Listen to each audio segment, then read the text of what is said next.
लेखणीची धार आणि जनतेचा आधार, आपल्या आवडीचं न्यूज चॅनल आज की तेज खबर न्यूज. आज की तेज खबर मध्ये आपले सहर्ष स्वागत. चला तर पाहूया आजच्या ठळक घडामोडी.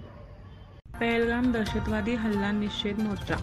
पश्चिम बंगाल येथे हिंदूंवर होत असलेल्या अमानवी अत्याचार तसेच काश्मीरमधील पहलगाम येथे निष्पाप हिंदू पर्यटकांवर झालेल्या भ्याड दहशतवादी हल्ल्याच्या निषेधार्थ रेंदाळमध्ये निषेध मोर्चा काढण्यात आला.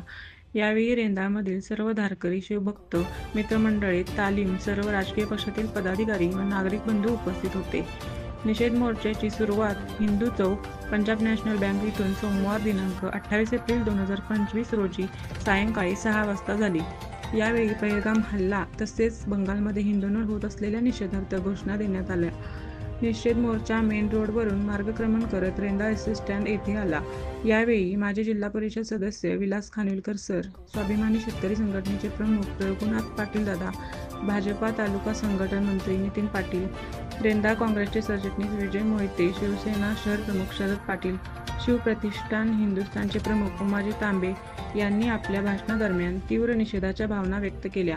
यावेळी ग्रामपंचायत सदस्य दिग्विजय खानविलकर, मुकुंद पतंगे, भरत पाटील, राजू नाईक, विक्रम जगदाळे, संदीप करडे, इंद्रजित विभूते, विजय मोहिते, तानाजी पाटील, सचिन करडे, सचिन पाटील, श्रीनिवास पाटील, ओमराज माळवदे, विजय पाटील, तानाजी शिंदे, रोहित पाटील, शहाजी पाटील, घनश्याम खिचडे, दर्शन खोत, सागर जाधव, शिवाजी कोळी व शिवभक्त प्रवीण कोळी व शिवप्रतिष्ठानचे धारकरी, शिवभक्त तालीम मंडळाचे पदाधिकारी मोठ्या संख्येने उपस्थित होते.